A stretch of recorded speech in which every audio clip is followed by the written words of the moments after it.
So hello বন্ধুরা, part ওয়ানে তো তোমরা সারপ্রাইজটা দেখেছিলে।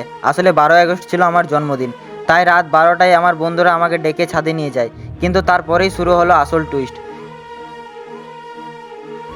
কেক কাটার পর মাথায় ডিম ভাঙা, বাসন মাজা সাবান মাথায় মাখানো, আর হলুদ লঙ্কা জল দিয়ে স্নান করানো। কয়েক মিনিটেই চেহারা একদম বদলে গেল।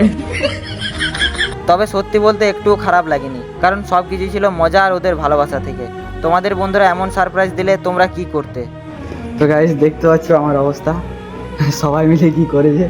এখন এই যে বালতি টালতি নিয়ে পরে যাবো চান করতে ওখানে। বিশ্বাস করো, লাইফে ফার্স্ট টাইম মানে এরকমভাবে আমি সেলিব্রেশন করলাম। মানে জীবনে এতদিন মানে আমার যে 19 বছর হলো, তো কোনোদিনই আমি এরকম সেলিব্রেশন করিনি। বিশেষ করে আমি কোনোদিনই আমি কেক কাটিনি, ঠিক আছে। এতদিন হয়ে গেলো, হয়তো তোমরা এটা শুনে হাসবে, কিন্তু সত্যি এই যে বন্ধুরা, মেসের বন্ধুরা আমাকে যেভাবে মানে আনন্দ দিল, বিশ্বাস করো আমি খুব খুশি। আমি সারা জীবন এদেরকে মনে রাখবো। অসংখ্য ধন্যবাদ তোদেরকে।